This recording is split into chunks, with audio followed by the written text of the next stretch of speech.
Buenas, buenas, buenas. 28 de febrero, y ya se fue febrero. Un gusto saludarles. 3:36 de la tarde. Resulta que el día de ayer, en el octavo mandamiento, estuvo Andrea Álvarez Marín. Y pues voy a dedicar dos videos a la visita de Andrea Álvarez Marín en el octavo mandamiento de OPA Canal 38. ¿Qué vamos a tocar en este primer video? Es la referencia a la que hace Andrea Álvarez Marín sobre una posible alianza o coalición que pudiera haber entre el Partido de Liberación Nacional y otras fuerzas políticas de cara a las elecciones del 2026. Entonces, vamos a escuchar solamente un extracto muy pequeño y lo vamos a analizar pues a profundidad. Van a ser aproximadamente 2 minutos. Lo vamos a analizar a profundidad y ustedes dirán si están de acuerdo o no. Vamos directamente. Bueno, más bien es que yo creo que hay que apelar más allá del sector. Creo que para el 2026, o sea, por un lado está nuestro partido y yo soy muy orgullosamente liberacionista y hacia dónde vamos como partido, pero en esta coyuntura yo creo que los partidos en general tenemos que tener la madurez de ir más juntos que nunca hacia el 2026, porque a mi juicio sí la amenaza a la que nos estamos enfrentando es mucho más grande y creo que es un momento de tener madurez eh, y unir diferentes fuerzas en contra de lo que yo considero que es esta amenaza. Claro, pero entonces yo veo el ala conservadora, que lo puedo reflejar en Nueva República. Bueno, y lo hemos dicho, el presidente hizo así y les quitó, digamos, en una conferencia de prensa el caudal que ahí puede tener, aunque alguna gente dice que eso no necesariamente va a ser así. ¿Con qué partidos se pueden identificar, digamos, de las fuerzas actuales? Porque yo también cuando veo, por ejemplo, una unidad social cristiana, y ojo que creo que hay muy buenos diputados en la unidad y hay buenas diputadas, pero cuando veo el espectáculo de Leslie Borges, Es que además empaña todo. cuestionadísimo, digo, uy, no, qué feo asomarse a algo así. Entonces, ¿a quiénes se pueden asomar? Es que yo creo, don Douglas, que más que pensar en partidos, yo hubiera querido que los partidos tuvieran la madurez de varios partidos ir juntos Ujú. al 2026. Cada partido decidió hasta el momento mantenerse aparte. Pero eso para mí no descarta que personas de diferentes partidos terminen uniéndose eh, de cara al 2026. Pero para segunda ronda, Sí, porque me pues, parece. todo indica que va a haber una segunda ronda, ¿no? Sí, o sea, lo importante es que la oposición esté unida. Ya, a ver, por ejemplo, el Partido Unidad Social Cristiana habló de eventualmente autorizar a su candidatura que genere Sí, alianzas. El sí, Partido sí, de sí. Liberación Nacional también lo hizo, la autorización a la candidatura para generar alianzas. Y eso me parece que son buenos pasos que están dando los partidos. Yo Ese es el pedacito que quería transmitir para ustedes y ahora sí vamos a revisarlos todos juntos, porque obviamente si alguien se cree dueño de la verdad, pues estaría faltando justamente a esa verdad. Entonces, vamos a ver. El PLN quiere coalición con todos. O sea, de una u otra manera, eso fue lo que dijo Andrea Álvarez Marín. El PLN quiere unirse a la mayor cantidad de partidos o que los partidos todos se unan, ¿verdad? Entonces, dice, más allá del PLN, ir juntos al 2026 para una segunda ronda. Ya están asumiendo la segunda ronda. Eso me parece a mí un poco curioso porque según cómo están las estadísticas en este momento, y las estadísticas siempre se le hacen a personas mayores de edad que tienen la posibilidad de votar, con ese porcentaje de aceptación que tiene el presidente y pensando en que esa aceptación o esa popularidad se pueda heredar a la persona que se designe como el líder o la lideresa o la líder del proyecto de continuidad del gobierno, no habría necesidad de una segunda ronda. En ese sentido, no habría necesidad de una segunda ronda, pero ellos ya están visualizando eso, lo que me hace pensar dos cosas. Número uno, definitivamente piensan que va a haber una segunda ronda o dos, están estableciendo el discurso de que habrá una segunda ronda. ¿Para qué? Para que la gente diga, tiene que haber una segunda ronda, tiene que haber una segunda ronda, tiene que haber una segunda ronda y propiciar que hayan votos de tal repartición en que haya justamente esa segunda ronda, ¿verdad? Entonces vamos a ver, ¿cuáles serían las posibles combinaciones extrañas?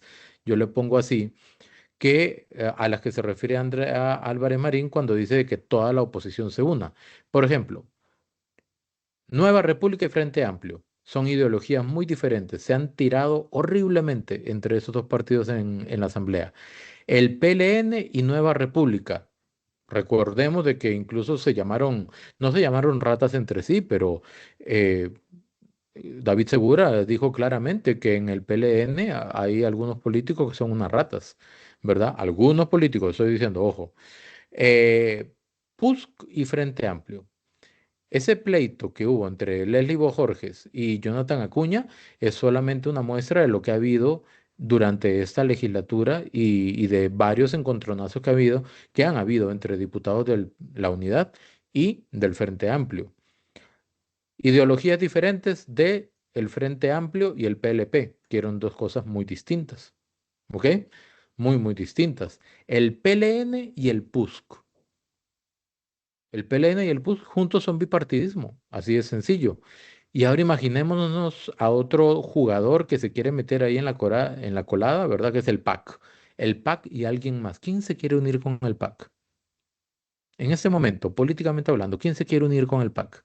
Ahora, si nos imaginamos estas parejas juntas, todas estas parejas juntas, ¿ok?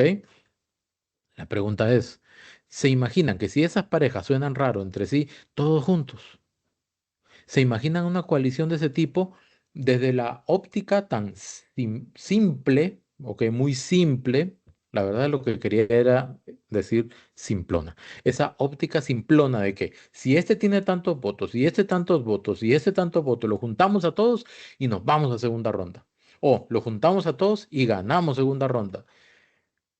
De verdad es una forma de pensar demasiado simple y corta. ¿Por qué? Porque evidentemente estamos mezclando cosas que de repente no van a combinar, aunque cada una por aparte sepa rico. ¿Ok? O sea, un batido delicioso en leche y jugo de naranja delicioso, un batido de naranja en leche a ver qué le sale. Entonces, lo que están hablando es de luchar justamente contra ese movimiento, ¿verdad? De hecho, hablan de la amenaza más grande, vean que aquí está. Entonces, están hablando justamente del movimiento rodriguista, porque lo voy a llamar así. Em, ¿Versus quién? ¿Contra quién? Ese es el gran tema. No se ha definido todavía quién es el candidato o la candidata que va a representar ese proyecto de continuidad del gobierno que estoy llamando aquí movimiento rodriguista porque no veo otra manera de cómo definirlo. Y ya están pensando en hacer una coalición para ir contra ese movimiento. ¿Por qué? Porque lo consideran que es una amenaza mucho más grande. Es altamente curioso. No hay candidato todavía, pero lo ven como una amenaza porque saben que las encuestas le dan un poder muy fuerte o una posibilidad muy fuerte de ganar, no solo de ganar la presidencia, sino de ganar en primera vuelta. Por eso me extraña tanto que estén hablando tanto de segunda vuelta, así como están las encuestas en este momento, 74,5% en favor del presidente Rodrigo Chávez, ¿verdad? Que obviamente él va a tener un papel importante en el próximo gobierno, sea como sea, en la posición sea que sea ministro, sea que sea diputado, un consejero, asesor, lo que sea. Entonces, cuando hablamos de la amenaza que es mucho más grande, aquí está la pregunta, ¿la amenaza para quién? Si el 74,5% de la población está de acuerdo con o respalda al presidente más bien, ¿para quién es la amenaza? ¿Para la diferencia? ¿Mm? Para el 25,5%, considerando que la mitad de ese 25,5% son totalmente neutrales. Entonces estamos hablando del 12,5, 13% que se siente amenazado. Entonces aquí viene la segunda pregunta. Entonces no será un tema de la amenaza al status quo. En esa misma entrevista con Andrea Álvarez Marín le preguntan, ¿el brazo de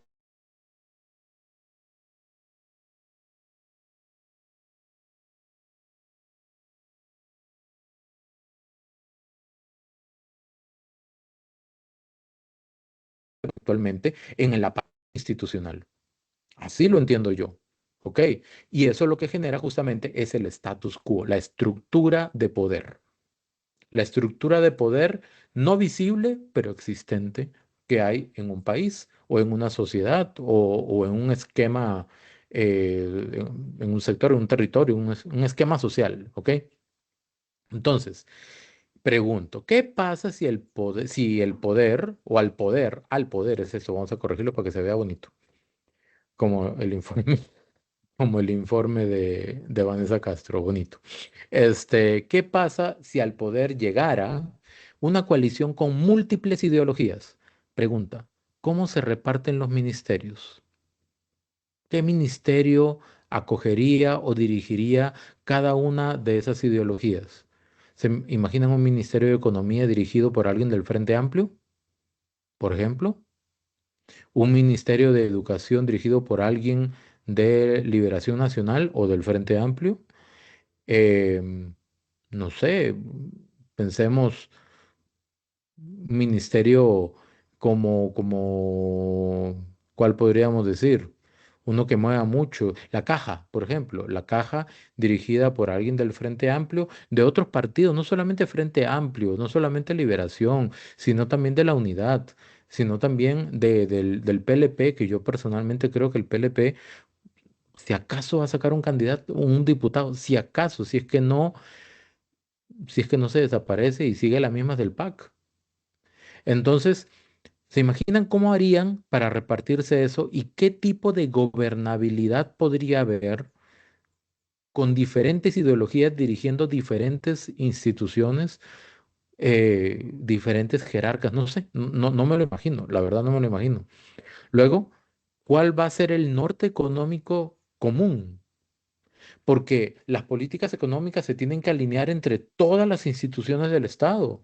Si una dice, no, yo voy a gastar un montón y sin límite de suma, y el otro dice, no, yo voy a ser restrictivo, y el otro dice, no, yo necesito que hagamos auditorías, todos van a ir por caminos distintos.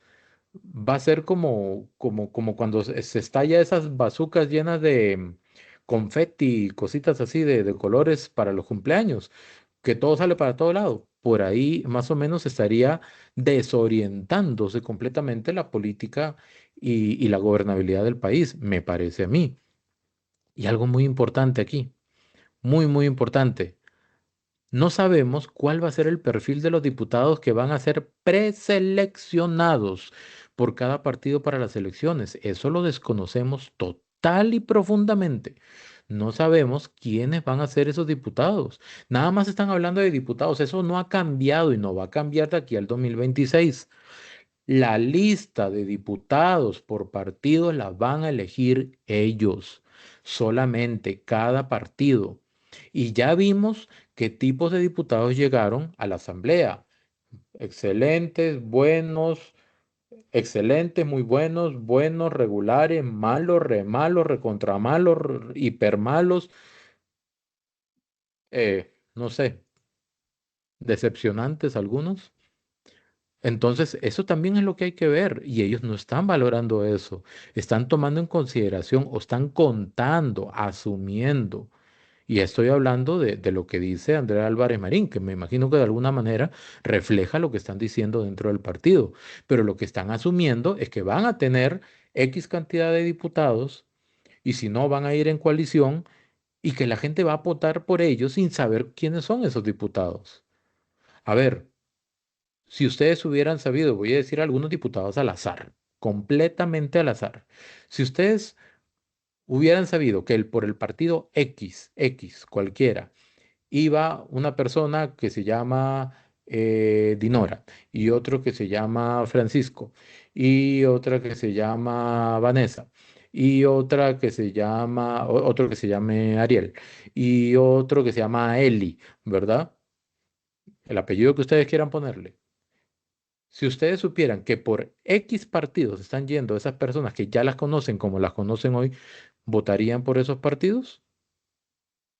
Esa es la pregunta. Yo no digo si sí o si no. Yo pregunto. Pero eso los partidos, de eso los partidos no hablan. No están diciendo en este momento los partidos cuáles son las personas que están proyectando para ser diputados. Eso nos vamos a enterar antitos de las elecciones. Ese es el tema. ¿Ok? Y dice, una segunda ronda garantiza una asamblea legislativa altamente fraccionada sin opción a avanzar con un plan país. Y esto es totalmente cierto. Vea, yo jamás diría por quién votar, pero si vemos cómo quedó la distribución de la Asamblea Legislativa para este gobierno, uno dice, por eso es que no avanza. El partido oficialista quedó con 10 diputados y dos salieron medios raros, ¿ok? Entonces quedaron con 8, en realidad, con 8, pero lo eligieron para gobernar. Ok, mucha gente hizo eso, el quiebre del voto. Mucha gente votó para presidente por Rodrigo Chávez, pero para diputados por el PLN u otro partido. ¿Eso qué significa?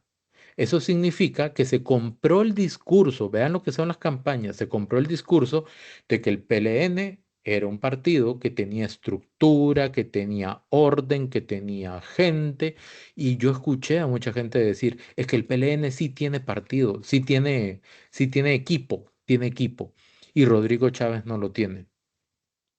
No me dejarán mentir, mucha gente dijo eso, pero confiaban en Rodrigo Chávez por lo que vieron en los debates y por lo que lo fueron conociendo, pero no sabían qué diputados iban a ir, entonces votaron por el PLN. Yo me pregunto si al día de hoy esas personas están satisfechas o no con ese voto fraccionado o partido, como le dicen, ¿verdad? Y aquí está justamente eso. PLN tiene equipo, pero votamos por Chávez.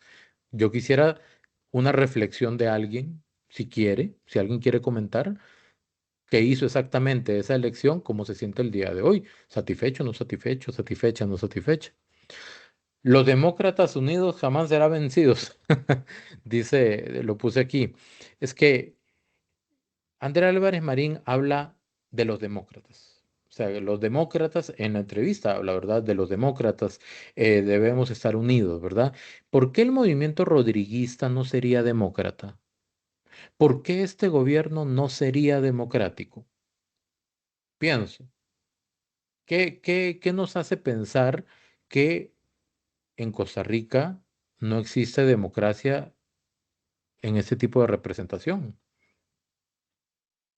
¿O es que queremos instalar la idea de que el próximo gobierno, si queda el movimiento rodriguista o el proyecto de continuidad del gobierno, entonces va a ser un gobierno dictatorial, que se van a suspender las garantías, que se van a perder derechos?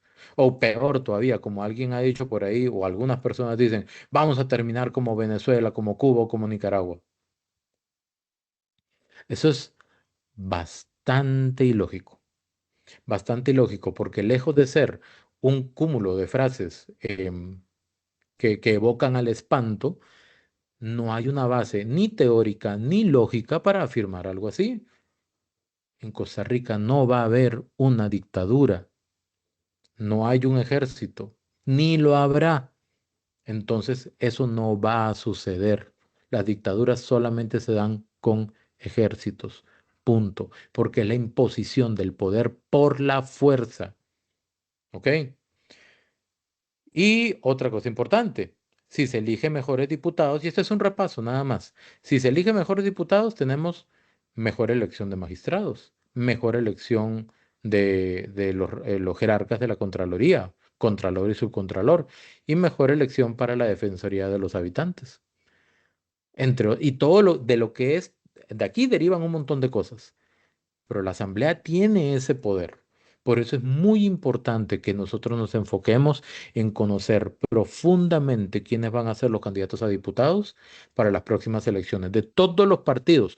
No solamente se interesen del partido por el que ustedes quieren votar, sino por los de los otros partidos. ¿Por qué? Porque de repente las personas, algunas que vayan a votar por otro partido diferente al suyo, no está teniendo ese cuidado y de repente usted puede abrirle los ojos y decirle, cuidadito, vea que va fulanito, menganita, que tiene tal cosa ahí, o que hace relacionado con esto, con esto, con esto, con lo otro. ¿Ok? Nada más para tenerlo ahí presente. Y sobre una unión de la oposición, es un ideal demasiado conceptual y muy distante al mundo real. La oposición no se va a unir, por lo menos no como lo plantea Andrea Álvarez Marín. Me salió un verso sin esfuerzo. ¿Pero por qué? porque tienen ideales muy distintos, porque todos quieren llegar al poder por su propio camino, porque todos tienen una idea o un plan de gobierno que aunque saben que no van a ser electos, em, quieren ver de qué manera lo pueden posicionar o hacerse camino para más adelante posicionarlo. Eso por un lado. Y por otro lado, no hay un solo líder en la oposición, una sola persona que reúna los mínimos requisitos de liderazgo para poder decirle a todo a todos estos universos distintos que son esos partidos, decirles, unámonos por un bien común en favor del país incluso. Porque en esa unión o en esa eventual coalición, ¿ok? Primero, que no es del mundo real, ya ustedes entenderán a qué se refiere eso. En esa eventual coalición hay reunida también mucha corrupción. No digo de todos, pero de algunos. Entonces, esto tiene como propósito justamente tratar de profundizar y escudriñar un poco más allá de ideas simples que puede decir una persona en el momento de una entrevista. Pero todo lo que una persona dice en el momento de una entrevista o en cualquier momento tiene un trasfondo, tiene un contexto, ¿ok? Y es por ese motivo que hay que tratar de escarbar y entender qué es lo que realmente está diciendo, cuánto hay de razón, cuánto no, o cuánto es parte de un discurso que se quiere instalar en la gente, o cuánto es parte de algo que realmente proviene de la convicción. Ahí espero sus opiniones. Que estén muy bien, muchísimas gracias.